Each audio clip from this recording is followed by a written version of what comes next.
حکم دیا کہ جا کر یونا نبی کو نکل جائے. دوسرا باب جو کہ یونا کی دعا کہلاتی ہے، آج کا جو ٹائٹل یا آج کا جو ٹاپک ہے وہ ہے یونا کی دعا. بہت سارے مفسرین، بہت سارے فلسفر اس دعا کے بارے میں کہتے ہیں کہ یہ تقریباً 11 زبوروں کا مجموعہ ہے.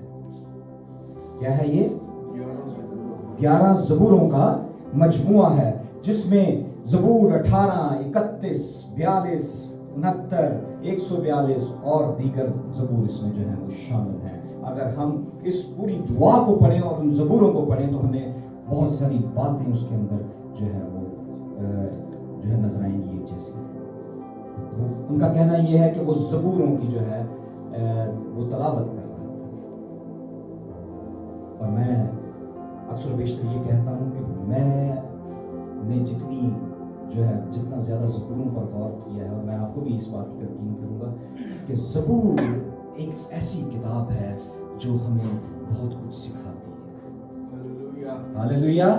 وہ ہمیں دعا کرنا سکھاتی ہے، وہ ہمیں حمد و ثنا کرنا سکھاتی ہے، وہ ہمیں ستائش کرنا سکھاتی ہے، وہ ہمیں اس بات کے بارے میں بتاتی ہے کہ خدا ہی ہمارا توکل ہے، وہی محکم قلعہ ہے، وہی ہماری جو ہے پناہ گاہ ہے، وہی ہماری مضبوط چٹان ہے. ہاللیلویا. اور ہمیں بھی کیا کرنا چاہیے؟ ہم زبوروں کو جو ہے وہ پڑھنا چاہیے تاکہ ہمیں پتہ چلے دعا کرنی کیسے. کبھی وقت ہوا تو اس کو بھی میں ایک سیریز کے ساتھ لے کر چلوں گا کہ دعا کرنی کیسے ہے، کہاں سے شروع کرنی ہے، کہاں ختم کرنی ہے، کس وقت کون سی دعا ہونی چاہیے، اس کے بارے میں بھی بات کریں گے. لیکن آج بات کریں گے ہم یونا کی دعا پر. اب یہاں پر جو دوسرا باب ہے، میری گزارش ہے کہ کوئی بھی ایک حوالہ نکال لو، ساتھ ساتھ آیت پڑھتے جائیے گا تاکہ پھر ہم اس کو سیکھتے جائیں گے. پہلے باب کو میں نے ٹائٹل دیا تھا کہ یونا جو ہے وہ خدا سے بھاگ رہا ہے. دوسرے باب کا ٹائٹل جو میں نے دیا ہے وہ ہے یونا. دعا تو آج کا ٹاپک ہے، لیکن دوسرے باب کا جو ٹائٹل ہے، جو عنوان ہے، وہ ہے کہ یونا اب خدا کی طرف راغب ہے.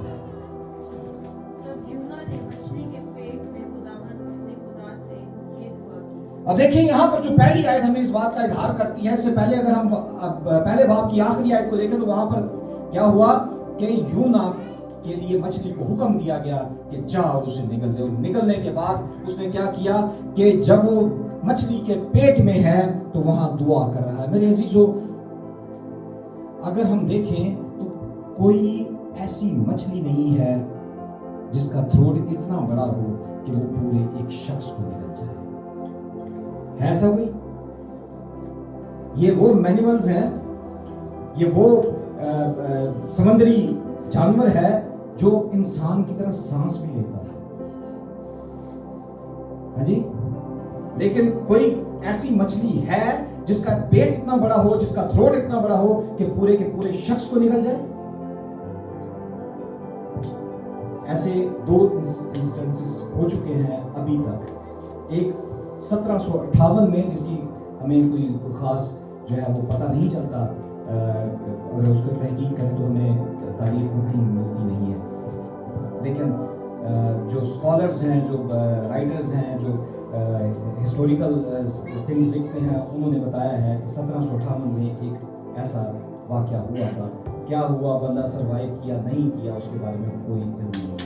پھر اس کے بعد 1927 میں ایک اور ایسا ہی جو ہے وہ حادثہ ہوا جس میں کچھ سیلرز جو ہیں وہ سیل کر رہے تھے، اور کیا ہوا کہ وہاں پر ان کی کشتی الٹ جاتی ہے. ان میں سے ایک کو جو ہے ویل جو ہے وہ نگل جاتی ہے.